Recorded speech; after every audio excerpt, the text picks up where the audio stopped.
आपण पाहत आहात नॅशनल सर्कल न्यूज।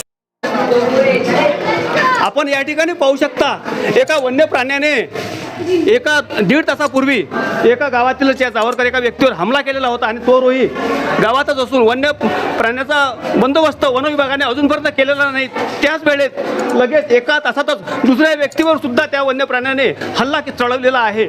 तरी सुद्धा या ठिकाणी वन विभागाची रेस्क्यू टीम अजूनपर्यंत या ठिकाणी पोहोचलेली नाही आणि ज्या ठिकाणी आपण ज्यावेळेस इथं त्या ठिकाणी अधिकृत लोक जे पोहोचलेले आहे वन विभागाचे, त्यांना जेव्हा आपण विचारणा केली त्यांनी आपल्याला उडवडीची उत्तरं दिली। आपण ज्यांच्यावर आता हमला केलेला आहे त्या व्यक्तीला आपण आता सध्या कॅमेऱ्यासमोर दाखवू। या ठिकाणी आपण पाहू शकतो या प्राथमिक आरोग्य केंद्रात किती मोठी गर्दी आहे, परंतु वन विभागाच्या अधिकाऱ्यांनी कर्मचाऱ्यांनी या ठिकाणी कुठलीही उपाययोजना केलेली नसून दुसऱ्याही व्यक्तीवर या ठिकाणी त्या वन्य प्राण्याने हल्ला चढवलेला आहे।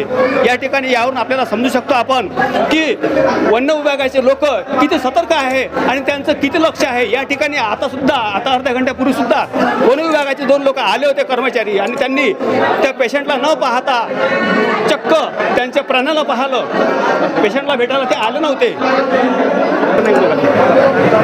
या ठिकाणी पहा आपण एका व्यक्तीवर हल्ला चढवलेला आहे आणि त्याचबरोबर लगेच अर्ध्या एका तासातच दुसऱ्या सुद्धा व्यक्तीवर त्या वन्य प्राण्याने हल्ला चढवलेला आहे। आपण त्या पेशंटला पाहू शकतो, त्यांना दाखवा, ते म्हातारे आहे आणि यांच्यावर आपल्याकडे याचे सर्व व्हिडिओ आहे, यांच्यावर हल्ला चढवलेला आहे।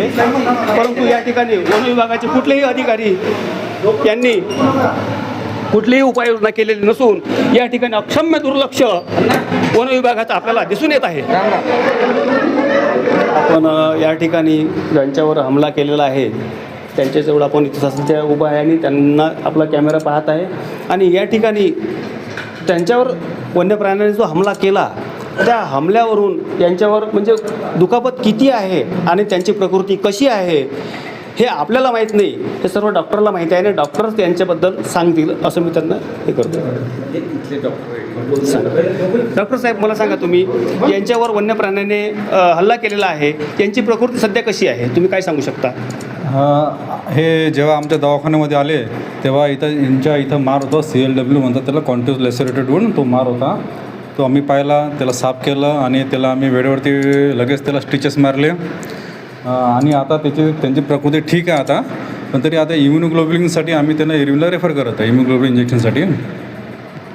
या ठिकाणी यांच्या प्रकृतीबद्दल डॉक्टर साहेबांनी तर सांगितलंच आहे, परंतु यांच्यावर ज्या वन्य प्राण्याने हमला केला ज्या अंतर्गत ते वन विभागाच्या अंतर्गत, पण या ठिकाणी सर्व जे नागरिक आहे यांचा एकच आक्रोश आहे की ज्या व्यक्तीवर हल्ला जो आहे वन्य प्राण्याने केलेला आहे वन विभागाने तात्काळ त्यांना मदत जाहीर करावी असा सगळा आक्रोश या ठिकाणी सुरू आहे।